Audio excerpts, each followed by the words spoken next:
Bonjour. Aujourd'hui, la démocratie traverse une crise.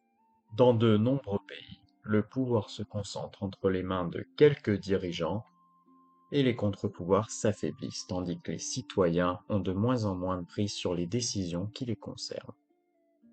Des observateurs parlent même d'un recul démocratique mondial.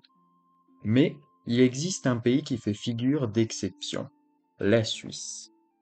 Ici, le peuple garde un contrôle direct sur ses institutions, non seulement grâce aux référendums et aux initiatives populaires, mais grâce à une organisation politique unique, les communes, les cantons et la confédération. Dans cette vidéo, on va voir comment fonctionne ce système, pourquoi il protège les identités locales et comment il empêche la concentration du pouvoir. Ensuite, la Suisse, ce n'est pas un État centralisé comme la France, c'est une confédération qui s'articule autour de trois niveaux. Le premier niveau, c'est celui des communes.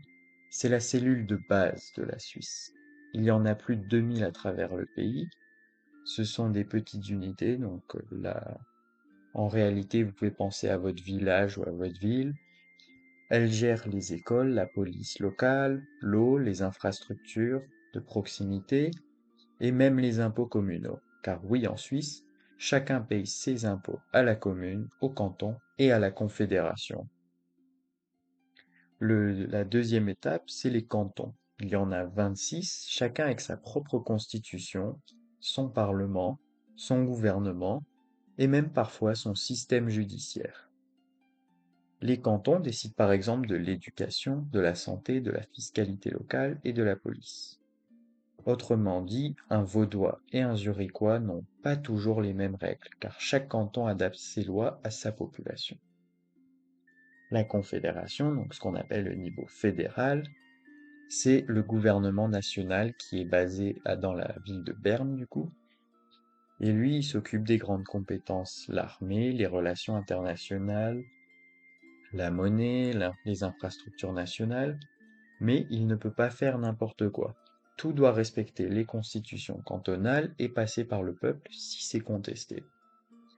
Mais donc, là, on peut se demander pourquoi en fait faire tout ça. Ça a l'air vachement compliqué, alors qu'on pourrait simplifier peut-être. Et en fait, l'idée, c'est que chaque problème est géré au niveau le plus proche possible des citoyens. C'est un peu ce principe s'appelle la subsidiarité. Par exemple, une question locale, ça va être la commune qui décide. Une question régionale, le canton, et une question nationale ou internationale, alors là, c'est le niveau fédéral. Et ça permet de protéger les identités locales. La Suisse, c'est un petit pays, mais qui justement, grâce à ce système et à cette histoire de démocratie décentralisée, a su garder une grande diversité.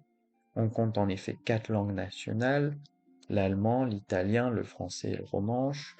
On compte aussi des religions différentes, puisqu'on a des cultures catholiques et protestantes, et on a des régions rurales, et des régions qui sont très industrielles et des régions même financières, si on prend par exemple Zurich. Grâce au système fédéral, chaque canton protège son identité. Le Tessin garde son caractère italien, Genève reste francophone et internationale, Zurich est germanophone et orienté business. Personne n'est obligé de se fondre dans une culture unique imposée d'en haut, comme on l'a vu dans la plupart des cas où les nations se sont formées, comme le Japon, la France, l'Allemagne, au XIXe siècle. Mais en Suisse, ce n'est pas suffisant. En effet, là-bas, les citoyens peuvent décider directement des lois, des impôts et même de la Constitution. C'est ce qu'on appelle la démocratie directe. Comment ça marche? En Suisse, il existe trois instruments principaux. Le référendum obligatoire, donc toute modification de la Constitution suisse doit être votée par le peuple. Par exemple, si le Parlement veut changer l'organisation de l'État ou signer un traité international important, les Suisses doivent donner leur accord. Et attention, il faut une double majorité, la majorité du peuple et la majorité des cantons. Il y a le référendum facultatif. Si le Parlement vote une loi, les citoyens qui ne sont pas d'accord peuvent la contester. Il suffit de récolter 50 000 signatures en 100 jours, ou la demande de 8 cantons. Résultat, la loi est suspendue et soumise à un vote populaire. Exemple, on a eu des lois fiscales qui ont déjà été bloquées de cette manière, comme des hausses d'impôts ou des réformes impopulaires. Je pourrais citer aussi, par exemple, l'exemple, il y a une taxe carburant qui était très similaire à celle qui est passée en France. Et donc, en Suisse, elle a simplement été bloquée par voie de référendum, or qu'en France, il y a eu justement des mois et des mois de manifestations avec les Gilets jaunes, parce que justement, les Français n'ont pas les moyens légaux de se prémunir contre ce type de loi. Finalement, le troisième type de loi, c'est l'initiative populaire, où c'est les citoyens peuvent proposer directement une modification de la Constitution. Il faut 100 000 signatures en 18 mois. Le Parlement peut proposer un contre-projet et à la fin, c'est le peuple qui choisit. Exemple, l'initiative pour limiter l'immigration ou celle sur le revenu de base universel. On remarque que cette dernière, par exemple, a été rejetée. Et alors, qu'est-ce que ça change par rapport aux autres pays? Dans la plupart des démocraties représentatives, une fois que les députés votent une loi, elle s'applique, les citoyens doivent attendre les prochaines élections pour sanctionner ou récompenser leurs élus. En Suisse, les citoyens ont un droit de veto permanent. Une loi peut être bloquée par référendum, une nouvelle idée peut être mise à l'agenda politique grâce à une initiative.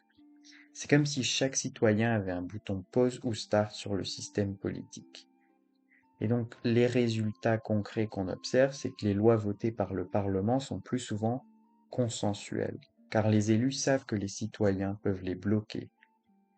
Les impôts restent relativement bas, dès qu'une augmentation est perçue comme injuste, elle peut être rejetée par référendum.